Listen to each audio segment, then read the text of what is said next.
नमस्ते बच्चों। आज से हम लोग एक नया सीरीज़ शुरू कर रहे हैं और उस सीरीज़ का क्या नाम है 21 ऑब्जेक्टिव रोज़। जी हाँ, यानी कि आज से हम लोग रोज़ 21 ऑब्जेक्टिव जो है यूट्यूब के माध्यम से करने का प्रयत्न करेंगे। ठीक है, सीधा हम लोग पहले ऑब्जेक्टिव की ओर बढ़ते हैं। मेरा पहला ऑब्जेक्टिव देखिए क्या है। पहला सवाल क्या कह रहा है कि -3 और +5 किस चतुर्थांश में स्थित है। ठीक है, तो ये जो शब्द है चतुर्थांश, पहले इसको समझते हैं। ठीक है, आप लोगों ने पढ़ा है तो आप जानते हैं कि इस तरह से जो हम किसी भी समतल को बांट दिया करते हैं, जहाँ पे आपने यह भी पढ़ा था कि ये जो है मेरा ये पूरा लाइन है ना, ये यहाँ से लेकर यहाँ तक ये पूरा लाइन जो है एक्स अक्ष कहलाता था, और ये एक्स और ये एक्स डैश हो जाया करता था, और ये बाई और ये बाई डैश हुआ करता था, याद कीजिए। ठीक है, और ये यहाँ से यहाँ तक को हम लोग क्या बोलते हैं, एक्स अक्ष बोलते हैं। ठीक है, अब ये जो है मेरा पहला चतुर्थांश होता है, इसको हम लोग याद कीजिए दूसरा चतुर्थांश बोलते हैं, और इसको हम तीसरा और इसको हम चौथा। ठीक है, ये जो सवाल है हर साल आएगा और इस साल भी आना है। ठीक है, बहुत ही महत्वपूर्ण सवाल है। तो क्या करना है इस सवाल को बनाने के लिए, बस हमें ये याद रखना है कि पहला जो चतुर्थांश होता है उसमें दोनों जो संख्या होगा वो प्लस में दिखेगा, और तीसरा चतुर्थांश में दोनों संख्या माइनस में दिखता है। यहाँ प्लस और माइनस दिखेगा, सॉरी यहाँ माइनस और प्लस दिखेगा, और यहाँ पे प्लस और माइनस दिखेगा। यानी हमें ये याद रखना है कि पहला जो चतुर्थांश होगा उसमें दोनों प्लस में होगा, दूसरा जो चतुर्थांश होगा उसमें पहला अंक माइनस और दूसरा अंक प्लस दिखेगा, तीसरा चतुर्थांश में दोनों माइनस दिखेगा, और चौथा चतुर्थांश में क्या दिखेगा, पहला प्लस और दूसरा माइनस दिखेगा। ठीक है, बस इतना ध्यान रखना। यानी कि अगर आपको संख्या बोल दे 7 और -6 किस चतुर्थांश में आएगा, तो आप क्या बोलिएगा, आपको बस ये देखना है कि मेरा पहला अंक क्या है। तो पहला अंक आपको दिख रहा है प्लस और दूसरा अंक क्या दिख रहा है, माइनस है। तो बस ये याद रखिएगा कि प्लस माइनस कहाँ होता है, तो प्लस माइनस चौथा में होता है, इसलिए इसका आंसर आप क्या बोल दीजिएगा, चौथा। बस अंक का साइन देखना है, अंक का चिन्ह देखना है। ठीक है, एक छोटा सा बात और ऑब्जेक्टिव में हम लोगों से पूछ सकता है कोई भी संख्या दे के कि भुज कोटि क्या है। तो याद कीजिए x का जो मान होता था, ठीक है, x का जो मान होता था उसको हम लोग क्या बोलते थे, भुज बोलते थे, और जो बाई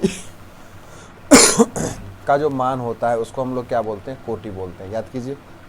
तो अगर हमसे कोई दे दे कि भाई 7 2 में भुज क्या है, तो 7 मेरा भुज है और 2 मेरा कोटि, और ये संख्या कुछ भी हो सकता है, उसके लिए टेंशन हमको लेने की आवश्यकता नहीं है।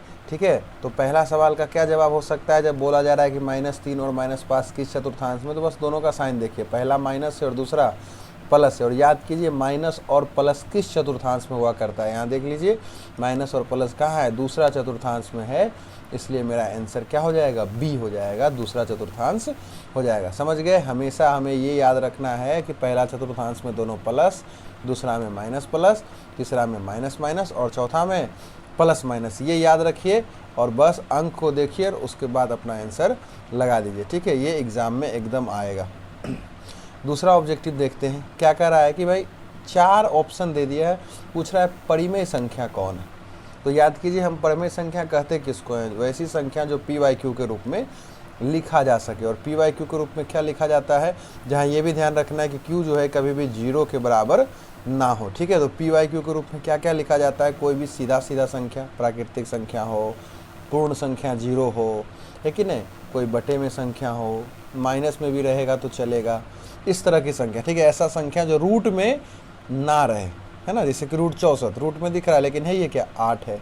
ठीक है, इस तरह का बहुत सारा संख्या दिख सकता है। कभी कभी आपको कटने वाला भी संख्या दिख जाएगा, जैसे कि मान लीजिए यहाँ पे लिखा रहे 75, ठीक है, और यहाँ लिखा रहे 48, तो ये देखिए आपस में कट जाएगा, और कट के क्या हो जाएगा, देखिए ये 25 और ये 16, 3 से कट गया तो 25/16। ये रूट 25/16 कट के हो गया, और ये आसानी से रूट से बाहर हो जाएगा, और कट के क्या हो जाएगा, 5 और बटा 4, यानी ये भी क्या था, परिमेय संख्या था। समझ गए, जो भी संख्या PYQ के रूप में लिखा जाएगा वो क्या होगा, परिमेय संख्या होगा। जैसे कि प्रतिशत का भी अंक क्या है, परिमेय संख्या होता है, दशमलव का अंक क्या है, परिमेय संख्या होगा, रेखरिंग का अंक क्या है, परिमेय संख्या के अंदर आता है। ये सब बस याद रखना है। ठीक है, छोटा मोटा, जैसे अब रूट वाला भी अंक आ सकता है, 3√2/√2, तो यहाँ क्या है, √2 कट गया, क्या बचा, केवल 3 बचा। तो इस तरह का संख्या भी हमें देखने को मिल सकता है। ठीक है, 22/7 भी क्या होता है, परिमेय संख्या होता है। तो ये सब क्या है, परिमेय संख्या का एग्जाम्पल है, ठीक है, हम इसका ध्यान रखेंगे। तो इस आधार पे हम क्या बोल सकते हैं दूसरा का आंसर कि भाई परिमेय संख्या कौन है।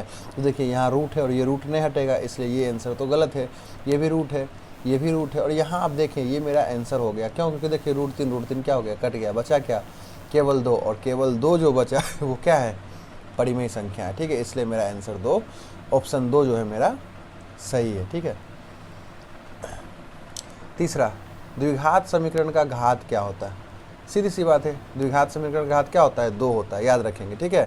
रैखिक है ना, एक रैखिक भी पूछ सकता है आपसे, तो रैखिक का घात कितना होता है, 1। त्रिघात का कितना घात होता है, 3। उसी प्रकार द्विघात का घात कितना होता है, 2। हम इसको याद रखेंगे।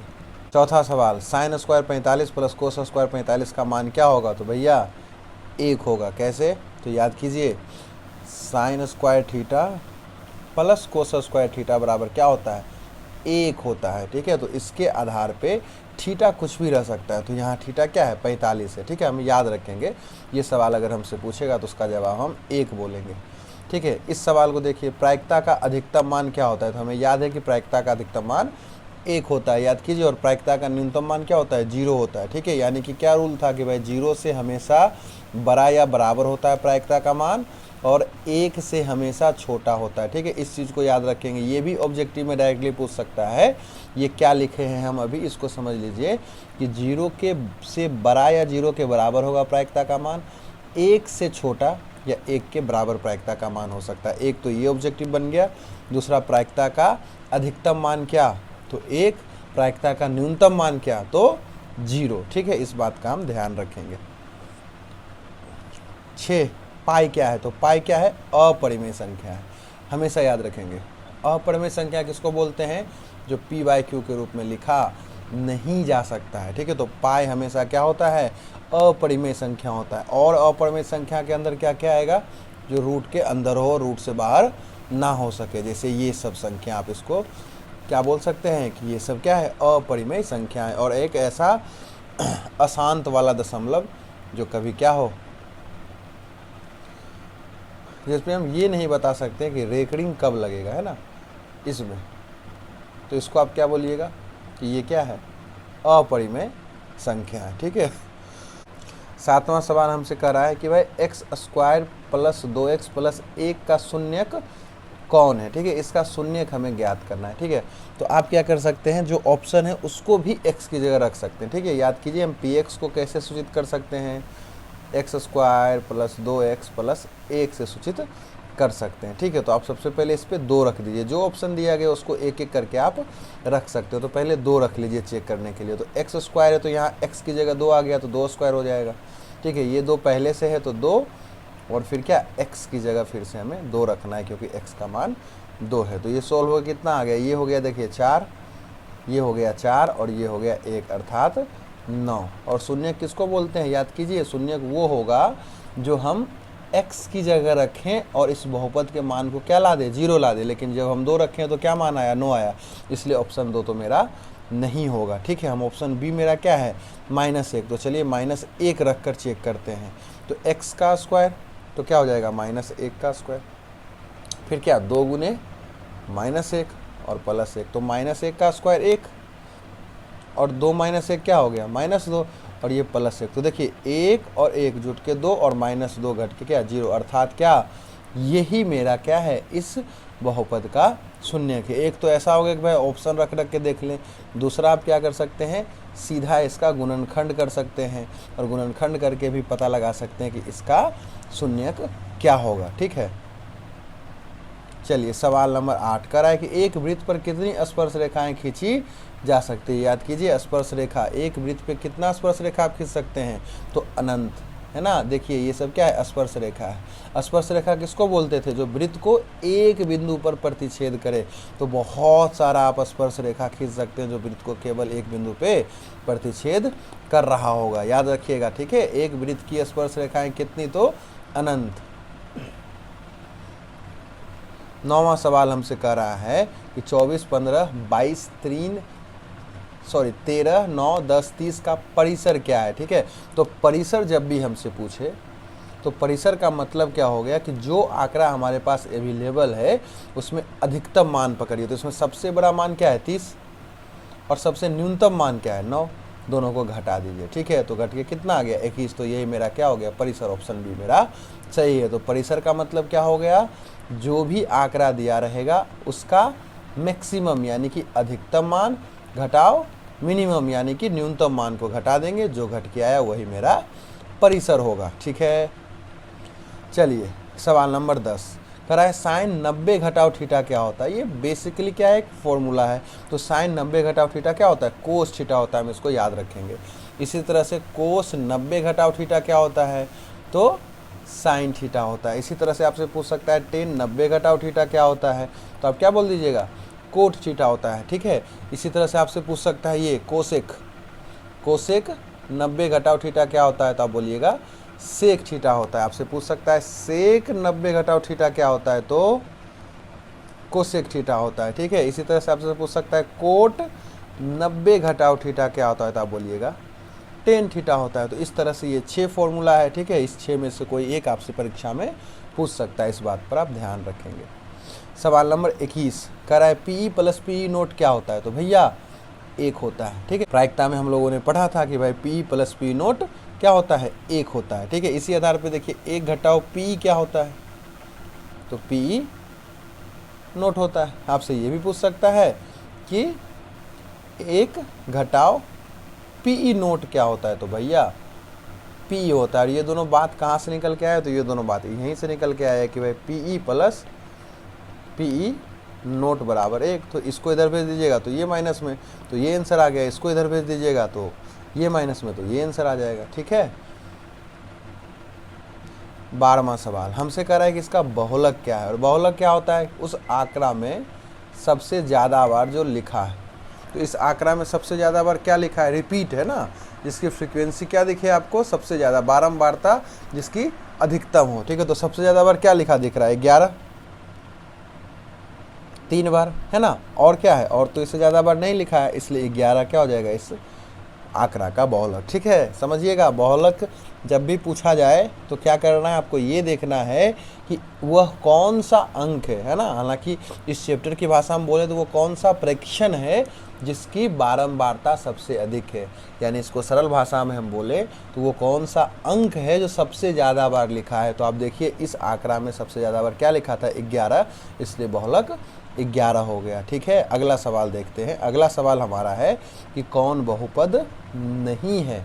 ठीक है, तो बहुपद को पहले हम समझते हैं। बहुपद किसे बोला जाता है कि चर पे जो घात होगा। ठीक है, कोई भी बहुपद के लिए चर पर जो घात है वो हमेशा पूर्ण संख्या होना चाहिए। ठीक है, क्या होना चाहिए, पूर्ण संख्या। चर पे घात पूर्ण संख्या होना चाहिए। अगर उसके अलावा कुछ हो जाए तो वो क्या होता है, बहुपद नहीं कहलाता है। एग्जाम्पल के लिए अगर कभी आपको जांच करना रहे बहुपद, तो देखिए कैसे जांच करेंगे। तो यहाँ आप चर को एक एक करके देखें। यहाँ चर क्या है x, इस पे क्या पावर है 2, जो कि पूर्ण संख्या। याद कीजिए पूर्ण संख्या कहते किसको है, 0, 1, 2, 3, ये सब क्या है पूर्ण संख्या है। -5 पूर्ण संख्या नहीं है, मतलब माइनस की कोई भी संख्या दिखे तो वो पूर्ण संख्या नहीं है। बटे वाला अंक क्या है, पूर्ण संख्या नहीं है। तो यहाँ भी देखिए तो ये बहुपद है। क्यों, क्योंकि इस पे चर पे घात क्या है, चर पे घात पूर्ण संख्या है। लेकिन अगर हम बोल दें ये, तो ये बहुपद नहीं है, क्योंकि यहाँ पे चर पे पावर माइनस है जो कि पूर्ण संख्या नहीं है। ठीक है, कभी कभी आपको बटे में पावर दिख जाएगा चर पे, तो इसको भी क्या बोलिएगा कि ये पूर्ण संख्या नहीं है। कभी कभी चर ही रूट में दिख जाएगा तो ये भी पूर्ण संख्या नहीं होगा। ठीक है, अंक रूट में दिख सकता है, कोई दिक्कत नहीं है, ये क्या है, ये बहुपद है। लेकिन अगर रूट में चर दिख जाएगा तो पावर क्या हो गया, पूर्ण संख्या नहीं रहा, इसके कारण ये बहुपद नहीं होगा। यानी कि बहुपद कब कब नहीं होगा, जब पावर जो है बटे में दिखे, पावर माइनस में दिखे, समझ गए, चर रूट के अंदर दिखे या चर नीचे दिखे, ऐसे, तब भी आप क्या बोलिएगा कि ये बहुपद नहीं है। ठीक है, अभी सवाल पे आइए। यहाँ देखिए क्या है, ये क्या है, बहुपद है। क्यों, क्योंकि यहाँ पावर 2 है और यहाँ अंक है, अंक रूट में दिख सकता था, अंक माइनस में भी दिख सकता है। हमें बस क्या देखना है, चर पे पावर। तो चर पे पावर क्या है, x, कुछ नहीं दिख रहा है मतलब क्या है, पावर 1 है ना, x है, इस पे कुछ नहीं दिख रहा है मतलब पावर 1 है, तो ये भी बहुपद है। अब यहाँ आते हैं, ये बहुपद नहीं है, तो ये मेरा सही आंसर हो गया। क्यों? क्योंकि आप ध्यान से देखिए, चर पे पावर बटे में दिख गया। तो ये क्या हो जाएगा? अब इसको देखिए, ये क्या है? बहुपद है। क्यों? क्योंकि यहाँ पे चर पे पावर पूर्ण संख्या है, इस बात का हम ध्यान रखेंगे।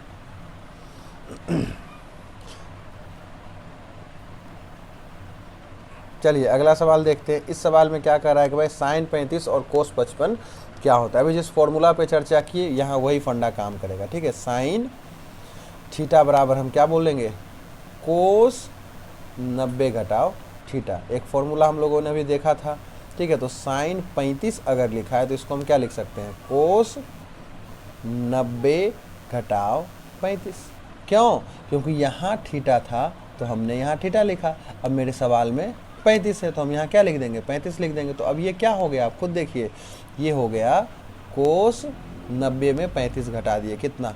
55। मतलब क्या? साइन 35 की जगह हम कोस 55 लिख सकते हैं। अब देखिए सवाल देखते हैं मेरा क्या है। साइन 35 बटे कोस 55 बराबर क्या? तो पहले तो साइन 35 को हम क्या लिख सकते हैं? कोस 55 है ना, तो कोस 55 लिख देते हैं और नीचे कोस 55 है ही, तो ये दोनों कट के एक हो गया। तो जब भी इस तरह का सवाल रहता है, दो दिया है, एक को चेंज कर दीजिए। ठीक है, एक को चेंज कीजिएगा, आंसर आ जाएगा, यानी ऑप्शन भी मेरा सही जवाब है। चलिए इसमें बोल रहा है 11वां पद क्या होगा, है ना, किसी भी एपी का 11वां पद, यानी कि किसी भी एपी का कोई भी पद ज्ञात करना है तो एक फॉर्मूला याद कीजिए, होता है टीएन का। ठीक है, क्या होता था? a plus n minus 1 into D होता है। ठीक है, तो a मेरा क्या हो जाएगा? ठीक है, एपी में जो प्रथम पद होता है याद कीजिए वही मेरा a कहलाता है। तो a का काम क्या कर रहा है इस सवाल में? a का काम मेरा -3 कर रहा है। ठीक है, d किसको बोलते हैं? d t2 माइनस t1, यानी दूसरा पद में पहला पद को घटा दीजिए, तो घटा दीजिए, है ना। डबल माइनस क्यों आया? क्योंकि आपका पहला पद जो था, पहला पद जो था वो क्या है? -3 है। तो ये कितना हो गया? आप ध्यान से देखिए, -1/2 प्लस 3। ठीक है, अब इसका एलसीएम निकालें तो 2 हो जाएगा। ठीक है, यहाँ कुछ नहीं था तो क्या है? 1 है। तो यहाँ कितना आप लिखिएगा? -1 और प्लस 6, तो ये कितना हो गया? देखिए 5/2 हो जाएगा, यानी डी का काम क्या हो गया? 5/2। डी मेरा क्या हो गया? 5/2। और n तो मेरा 11 है, क्योंकि 11वां पद ज्ञात करना है। चलिए यहाँ देख लेते हैं। तो a मेरा क्या हो गया था? -3। डी हम लोगों ने निकाला 5/2 और n मेरा कितना है? 11। फॉर्मूला क्या है? a plus n minus 1 into D. तो अब t 11 क्या हो जाएगा? -3 प्लस 11 माइनस 1 गुने डी, है ना। तो -3 प्लस 10 गुने 5/2, ये इसको कितना बार में काट दिया? 5 बार में। तो -3 प्लस 25, ये दोनों गुना हो गए, तो 25 में 3 घटा दीजिए, 22। यानी कि इस एपी का 11वां पद कितना रहा है? 22, यानी ऑप्शन ए मेरा क्या है? सही। कराए कि मूलों का गुणनफल क्या होगा। ठीक है, तो क्या होता है फॉर्मूला याद कीजिए। एक होता है अल्फा प्लस बीटा, जिसको मूलों का योगफल बोलते हैं या शून्यकों का योगफल बोलते हैं, और वो क्या होता है? -b/a होता है यदि मेरा द्विघात इस रूप का हो। यानी मान लेते हैं कि अगर ये द्विघात है ना, ax² + bx + c बराबर 0, तो इसमें मान लीजिए कि इसका 2 शून्यक अल्फा और बीटा, तो अल्फा प्लस बीटा -b/a और अल्फा इंटू बीटा c/a, और इसी को हम लोग क्या बोलते हैं? गुणनफल, मूलों का गुणनफल। तो यानी यहाँ ये फॉर्मूला हम लोग अप्लाई करेंगे। ठीक है, यानी कि c का काम कौन कर रहा है यहाँ पे? 1 इस सवाल में, और a का काम कर रहा है 4, यानी कि मूलों का गुणनफल मेरा क्या हो गया? 1/4। ऑप्शन बी मेरा सही है। अगला सवाल देखते हैं। कह रहा है एपी का अगर पहला पद a है, सारवंतर d है, तो n पदों का योग क्या होगा? यानी इनडायरेक्टली हमसे ये Sn पूछ रहा है, यानी Sn बराबर क्या होता है? तो याद कीजिए Sn का फॉर्मूला क्या होता था?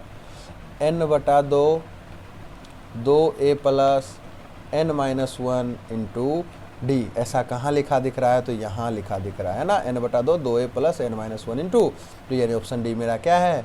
बिल्कुल सही जवाब है। अगला सवाल, 1/√3 किसके बराबर होता है? भैया ये तो टेबल है, त्रिकोणमिति का टेबल हम लोगों को याद रहना चाहिए। तो sin 30 तो नहीं होता है, sin 30 का मान क्या होता है? 2 होता है और टेन 30 का क्या मान होता है 1/√3, इसलिए मेरा ऑप्शन बी सही होगा। टेन 60 का क्या मान होता है √3 और साइन 60 का क्या मान होता है, ये आप हमें कमेंट बॉक्स में बताएं। अगला सवाल देखते हैं। कह रहा है अर्धगोले का संपूर्ण पृष्ठ का क्या क्षेत्रफल होता है। अर्धगोले, अर्धगोला है ना, गोला क्या होता है फुटबॉल है ना, फुटबॉल क्या होता है गोले के आकार का होता है, तो उसी का आधा हो गया अर्ध गोला। तो उसका पूछ रहा है संपूर्ण पृष्ठीय क्षेत्रफल क्या होता है, तो आप एक फॉर्मूला है, ठीक है, तो इसका आंसर आप लोग हमें कमेंट बॉक्स में बताएं। ये सीधा एक फॉर्मूला है कि भाई अर्ध गोले का संपूर्ण पृष्ठ का क्षेत्रफल क्या है, ठीक है, इसका आप हमें आंसर क्या है कमेंट बॉक्स में बताएं। चलिए 20वां सवाल कि भाई √2 कोस थीटा 1 अगर है तो थीटा का मान क्या। देखिए यानी √2 कोस थीटा बराबर 1, तो क्या आप लिख सकते हैं कोस थीटा बराबर 1/√2। तो भैया 1/√2 कोस में कब आता है, ये आपसे इनडायरेक्टली पूछा जा रहा था। तो 1/√2 कब आता है 45 पे, कब आता है 45 पे, इसलिए मेरा ऑप्शन भी क्या हो गया सही जवाब हो गया। ठीक है, चलिए अगला सवाल जो कि आज का आखिरी सवाल भी है। कहा जा रहा है कि यदि अल्फ़ा और बीटा क्या है इस द्विघात बहुपद के मूल हैं तो 1/α प्लस 1/बीटा का मान बताइए। और याद कीजिए 1/α प्लस 1/बीटा बराबर क्या होता है -b/c होता है। ठीक है, डायरेक्ट हम इसको याद रख सकते हैं फॉर्मूला की तरह। कैसे, तो आप देखिए कि 1/α प्लस 1/बीटा का अगर एलसीएम निकालें तो अल्फ़ा बीटा आएगा और यहाँ क्या हो जाएगा बीटा प्लस अल्फ़ा हो जाएगा। ठीक है, तो अल्फ़ा प्लस बीटा का क्या वैल्यू -b/a और अल्फ़ा इंटू बीटा का क्या वैल्यू c/a। तो a कट गया तो क्या आया -b/c। तो हम इसको डायरेक्ट याद रख सकते हैं क्योंकि ऑब्जेक्टिव में पूछा जा रहा है। तो -b/c, तो b का काम कौन कर रहा है सवाल में -3 कर रहा है और ये फॉर्मूला वाला माइनस आ गया, और c का काम कौन कर रहा है 5, तो ये क्या हो गया बेसिकली प्लस में 3/5, जो कि क्या है ऑप्शन सी सही है। ठीक है, तो इस तरह से आज का ये 21 ऑब्जेक्टिव हमने आपको दिखाया। ठीक है, अच्छा सबसे बड़ी चीज़ क्या है कि आप 21 ऑब्जेक्टिव जो हम आपके सामने रोज़ प्रस्तुत करेंगे, आप क्या करेंगे कि आप पहले सवाल को देखेंगे और ख़ुद से बनाएंगे वीडियो को पॉज करके, और उसके बाद मेरा सॉल्यूशन देखेंगे। ठीक है, धन्यवाद।